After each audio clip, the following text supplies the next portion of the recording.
As we all know, the movie industry is in a bit of a weird place right now with all the strikes going on. It turns out, yeah, it's going to affect the Oscars too. All the big movies, they're all getting pushed back. So pretty much in order to be nominated for an Oscars for next year, for the year of 2023, you have to release between January 1st and December 31st. You might be saying to yourself, yeah, duh. The only issue with that is a lot of movies are pushing back further because they want the actors to promote the film, something the actors can't do right now because of the strike. I think it will affect the Oscars kind of, but we're also in a weird place where movies aren't really sure how far to push back because they still want to hit that window. For example, Poor Things, The Poor Things, a new film with Emma Stone coming out, it delayed itself to December 8th. It still wants to hit that window, but they're like, let's see how this plays out. It's really tough too because films like that might not get a whole lot of press in general, they kind of need the actors to promote the film. So they're kind of wondering,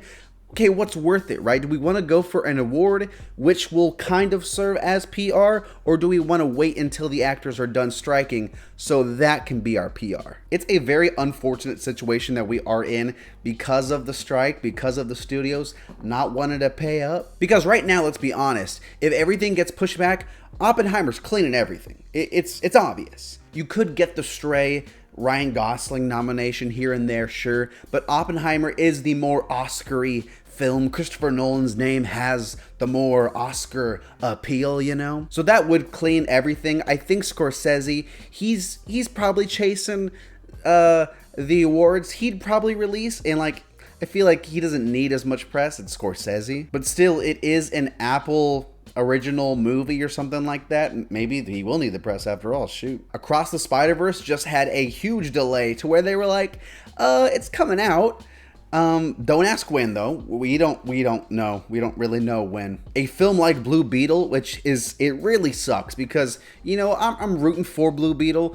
I don't think that movie's gonna do too well now. Again, marketing without the cast can only do so much, and I think that movies are going to get tanked probably because of this lack of PR, something the studios are probably responsible for. And second of all, even if we have an Oscars, who's going to be there? The directors and the producers? Dude, it'd be hella awkward, first of all. Like, you get Christopher Nolan sitting next to Bob Iger, and they're like, let me make movies, pay my actors. Oh, screw you, dude.